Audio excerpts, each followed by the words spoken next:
ಎಲ್ರಿಗೂ ನಮಸ್ಕಾರ. ಶಿವಶರಣೆಯರು ಅಂತ ಅಂದ ಕೂಡಲೇ ನಮಗೆ ಮೊದಲು ನೆನಪಿಗೆ ಬರುವ ಹೆಸರೇ ಅಕ್ಕ ಮಹಾದೇವಿದು. ಆಕೆಯ ಜೀವನ, ಆಕೆಯ ಬದುಕಿನ ಕಥೆಯನ್ನು ಕೇಳಿದಾಗ ನಿಜ ಎಂಥವರಿಗೂ ರೋಮಾಂಚನ ಆಗ್ತದೆ, ಅಬ್ಬಾ ಅಂತ ಅನ್ನಿಸ್ಲಾರ್ದೇ ಇರುವುದಿಲ್ಲ. ಅಕ್ಕ ಮಹಾದೇವಿ ಶಿವಮೊಗ್ಗ ಜಿಲ್ಲೆಯ ಉಡುತೊಡಿಯೊಳಗೆ ಹುಟ್ಟಿ ಅಲ್ಲಿ ಕೇಶಿರಾಜನನ್ನು ಮದುವೆ ಆಗಿ, ಅಂದ್ರೆ ಆತನನ್ನು ಆಕೆ ಮನಸ್ಫೂರ್ತಿಯಾಗಿ ಒಪ್ಕೊಂಡಿರಲಿಲ್ಲ. ಅನಿವಾರ್ಯ ಕಾರಣಗಳಿಗಾಗಿ ಆದ್ಲು. ಮಹಾರಾಜನಿರ್ತಾನ, ಅವನ ಮನಸ್ಸನ್ನು ಪರಿವರ್ತನೆ ಮಾಡಲಿಕ್ಕೆ ಪ್ರಯತ್ನ ಪಟ್ಲು. ಇಬ್ಬರೂ ಕೂಡಿ ಶರಣರಾಗಿ ಜನಸಾಮಾನ್ಯರ ಸೇವೆ ಮಾಡ್ಬೋದು ಅಂತ ಅಂದ್ಕೊಂಡಿದ್ಲು. ಆದರೆ ಅದು ಯಾವುದೂ ಆಗಲಿಲ್ಲ. ಯಾವಾಗ ಆಕೆಯ ಷರತ್ತುಗಳನ್ನು ಮೀರಿ ಆತ ನಿಂತ, ಅವತ್ತೇ ಎಲ್ಲವನ್ನೂ ಧಿಕ್ಕರಿಸಿ ಮಹಾರಾಣಿಯಾಗಿದ್ದವಳು ಇಲ್ಲಿ ಕಲ್ಯಾಣಕ್ಕೆ ಹಾತೊರೆದು ಬರ್ತಾಳ. ನಾನು ಮಹಾರಾಣಿ ಆಗುವುದಿಲ್ಲ, ನಾನು ಶಿವಶರಣೆ ಆಗ್ತೀನಿ ಅಂಥೇಳಿ. ನಾಳೆ ಇನ್ನೇನು ಕಲ್ಯಾಣದ ಅನುಭವ ಮಂಟಪವನ್ನು ಪ್ರವೇಶ ಮಾಡ್ತಿರ್ತಾಳೆ ಅಕ್ಕ ಮಹಾದೇವಿ. ಇವತ್ತಿನ ದಿನ ಅಲ್ಲಮ ಪ್ರಭುಗಳು ಬಸವಣ್ಣನವರಿಗೆ ಹೇಳ್ತಾರೆ, ಹೂವು ತರೂಕಿನ ಮೊದಲೇ ನಮಗೆ ಹೂವಿನ ವಾಸನೆ ಹೆಂಗೆ ಬಡೀತದ, ಹಂಗೆ ನಾಳೆ ಅಕ್ಕ ಮಹಾದೇವಿ ಬರ್ತಾಳ ಅನ್ನೋದು ಅವ್ರಿಗೆ ಇವತ್ತೇ ಗೊತ್ತಾಗಿರ್ತದ. ಅವರು ಬಸವಣ್ಣವ್ರಿಗೆ ಹೇಳ್ತಾರೆ ಅಲ್ಲಮ ಪ್ರಭುಗಳು, ನೋಡ್ರಿ ನಾಳೆ ಒಬ್ಬ ಇಡೀ ಸ್ತ್ರೀ ಸಂಕುಲಕ್ಕೆ ಮಾದರಿಯಾಗಿ ನಿಂತಹ ದಿಟ್ಟೋ ವ್ಯಕ್ತಿತ್ವವುಳ್ಳ ಶಿವಶರಣೆ ಬರಾಕತ್ತಾಳ, ನಿಮಗೆ ಗೊತ್ತಿಲ್ಲೇನು ಅಂತ ಕೇಳ್ತಾರೆ. ಅವಾಗ ಬಸವಣ್ಣವರು, ನನಗೆ ಗೊತ್ತು ಅಕ್ಕ ಮಹಾದೇವಿ ಬರಾಕತ್ತಾಳೇನ್ರಿ ಅಂತ ಕೇಳ್ತಾರೆ. ಹೌದು, ಮತ್ತು ನಿಮ್ಗೆ ಗೊತ್ತಿಲ್ಲ? ಗೊತ್ತು, ಬರ್ತಾಳ ಅಂತ ಗೊತ್ತಿತ್ತು, ಆದರೆ ನಾಳೆನೇ ಬರ್ತಾಳ ಅಂತ ಗೊತ್ತಿದ್ದಿದ್ದಿಲ್ಲ ಅಂತ ಬಸವಣ್ಣವ್ರು ಹೇಳ್ತಾರಂತ ಹೇಳಿ, ಎಲ್ಲರೂ ಅಕ್ಕ ಮಹಾದೇವಿ ನಾಳೆ ಬರ್ತಾಳ ಅನ್ನೋ ಸಂಭ್ರಮದೊಳಗೆ ಆಕೆಗೆ ಹೆಂಗೆ ಸ್ವೀಕಾರ ಮಾಡಬೇಕು, ಇಷ್ಟು ಸಣ್ಣ ವಯಸ್ಸಿನಾಗ ಇಡೀ ರಾಜ್ಯವನ್ನು ತೊರೆದು ಪಟ್ಟದ ರಾಣಿ, ಆ ರಾಣಿ ಪಟ್ಟವನ್ನು ಬಿಟ್ಟು ವೀರ ವೈರಾಗ್ಯ ನಿಧಿಯಾಗಿ ನಮ್ಮ ಅನುಭವ ಮಂಟಪದೊಳಗೆ ಬರ್ತಾಳಲ್ಲ, ಕಲ್ಯಾಣಕ್ಕೆ ಬರ್ತಾಳಲ್ಲ ಅಂತ ಸಂಭ್ರಮದಿಂದ ಇರ್ತಾರೆ. ಮರುದಿನ ಆಗೇ ಬಿಡ್ತದೆ.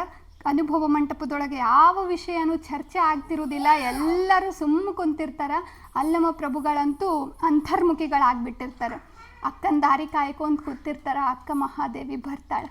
ಆಕೆಗೂ ಮನಸ್ಸಿನಾಗ ಭಾರಿ ಖುಷಿ ಆಗಿರ್ತದೆ, ನಾನು ಕಲ್ಯಾಣಕ್ಕೆ ಹೊಂಟೀನಿ, ಬಸವಣ್ಣನವರನ್ನು ನೋಡಬೇಕು, ನನ್ನ ಊರಿನ ಪಕ್ಕದವರಾದಂಥ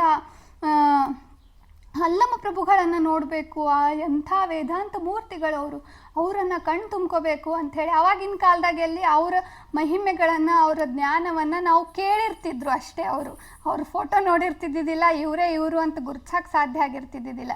ಇವತ್ತಿಗೂ ನಾವು ಯಾವುದೋ ಒಬ್ಬ ವ್ಯಕ್ತಿ ಬಗ್ಗೆ ನಿರಂತರವಾಗಿ ಕೇಳಿದ್ರೆ ಆ ವ್ಯಕ್ತಿ ಹಿಂಗಿರ್ಬೋದು ಅಂತ ಕಲ್ಪಿಸಿಕೊಂಡಿರ್ತೀವಿ, ಅವರನ್ನು ನೋಡಿರಲಿಲ್ಲ ಅಂದ್ರೆ.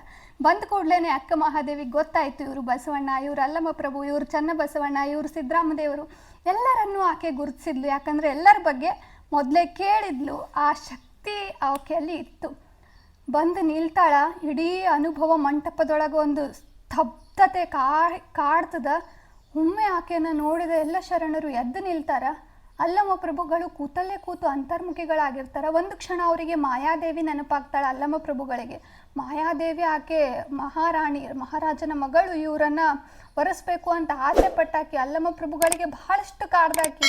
ಯೌವನದ ಆ ರಾಣಿ, ನನ್ನ ಯೌವನಕ್ಕೆ ನನ್ನ ರೂಪಕ್ಕೆ ಬೆರಗಾದ ಗಂಡಸೆ ಯಾರು ಅಂತ ಹೇಳಿ ಷರತ್ತು ಹಾಕಿ ಅಲ್ಲಮ ಪ್ರಭುಗಳಿಗೆ ಕಾಡಿರ್ತಾಳೆ.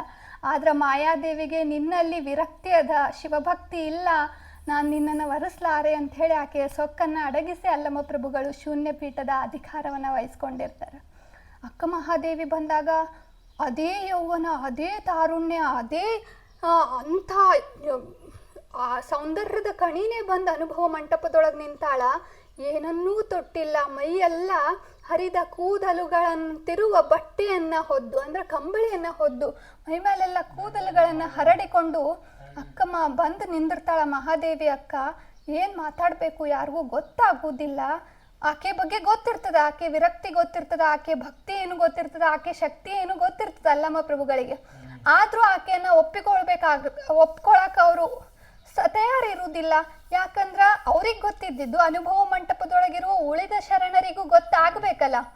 ಆ ಕಾರಣದಿಂದ ಒಂದಷ್ಟು ಹೊತ್ತು ಒಬ್ರಿಗೊಬ್ರು ನೋಡಿ ಅಂತರದೊಳಗೆ ಅಕ್ಕ ಮಹಾದೇವಿ ಬಹಿರಂಗವಾಗಿ ಕೈ ಮುಗಿದ್ರು ಅಲ್ಲಮ ಪ್ರಭುಗಳು ದೊಡ್ಡವರಾಗಿರ್ತಾರೆ. ಆಕೆಗೆ ಮನಸ್ಸಿನಾಗ ನಮಸ್ಕಾರ ಮಾಡ್ತಾರಂತ. 18 ವರ್ಷದ ಯೌವನದ ತರುಣಿಗೆ, ಆ ಹಿರಿಯ ಜೀವ ನಮಸ್ಕಾರ ಮಾಡಿ ಆಕೆಗೆ ಪ್ರಶ್ನೆ ಮೇಲೆ ಪ್ರಶ್ನೆ ಕೇಳ್ತಾರೆ.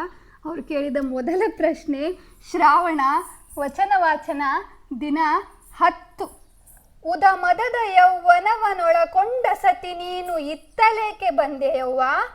ಸತಿ ಎಂದಡೆ ಮುನಿವರು ನಮ್ಮ ಶರಣರು, ನಿನ್ನ ಪತಿಯ ಕುರುಹ ಹೇಳಿದಡೆ ಬಂದು ಕೊಳ್ಳಿರು, ಅಲ್ಲದಡೆ ತೊಲಗುತ್ತಾಯೆ ನಮ್ಮ ಗುಹೇಶ್ವರನ ಶರಣರಲ್ಲಿ ಸಂಘ ಸುಖ ಸನ್ನಿಹಿತ ಬಯಸುವಡೆ ನಿನ್ನ ಪತಿ ಯಾರೆಂಬುದ ಹೇಳ ಎಲೆಯವ್ವ ಅಂತ ಕೇಳ್ತಾರಂತ. ನಾವು ಕಲ್ಯಾಣದೊಳಗೆ ಅನುಭವ ಮಂಟಪದೊಳಗೆ ಸತಿಪತಿ ಒಂದಾಗಿ ನಿಲ್ತೀವಿ. ನೀ ಎಲ್ಲವನ್ನೂ ತೊರೆದು ಈ ನಗ್ನ ವೇಷವನ್ನು ತೊಟ್ಟು ಒಂದು ಹರಿದ ಕಂಬಳಿಯನ್ನು ಹೊತ್ಕೊಂಡು ಬಂದು ನಿಂತಿಯಲ್ಲ, ನಿನ್ನ ಪತಿ ಯಾರು, ನಿನ್ನ ಕುರು ಏನು ಅನ್ನೋದನ್ನು ಹೇಳು, ಅಂದಾಗ ಮಾತ್ರ ನಾವು ಅನುಭವ ಮಂಟಪದೊಳಗೆ ಅವಕಾಶ ಕೊಡ್ತೀವಿ ಅಂತ ಹೇಳ್ತಾರಂತ. ಅದನ್ನು ಕೇಳಿ ಅಕ್ಕ ಮಹಾದೇವಿ ಏನಂತ ಉತ್ತರಿಸ್ತಾಳ ಅದನ್ನು ನಾಳಿನ ವಚನದಾಗ ಹೇಳ್ತೀನಿ. ಇವತ್ತಿಗೂ ನಮ್ಮ ಸುತ್ತಮುತ್ತ ನಮ್ಮನ್ನೆಲ್ಲರನ್ನು ಆಲ್ಮೋಸ್ಟ್ 80% ಮಹಿಳೆಯರನ್ನ ನಮ್ಮ ಗಂಡನ ಹೆಸರಿನ ಮುಖಾಂತರನೇ, ನನ್ನ ಪತಿಯ ಕುರುಹಿನ ಮುಖಾಂತರನೇ ಸತಿಯನ್ನು ಗುರುತಿಸ್ತಾರೆ ಇಂದಿನ ಕಾಲದೊಳಗು. ಮತ್ತು ಆವಾಗ ಅವ್ರು ಕೇಳಿದ್ದು ಸತ್ಯ, ಅದಕ್ಕೆ ಅಕ್ಕ ಮಹಾದೇವಿ ಏನಂತ ಉತ್ತರಿಸ್ತಾಳೆ ಅನ್ನೋದು ನಾಳೆ ನೋಡೋಣ. ಶರಣು ಶರಣಾರ್ಥಿ.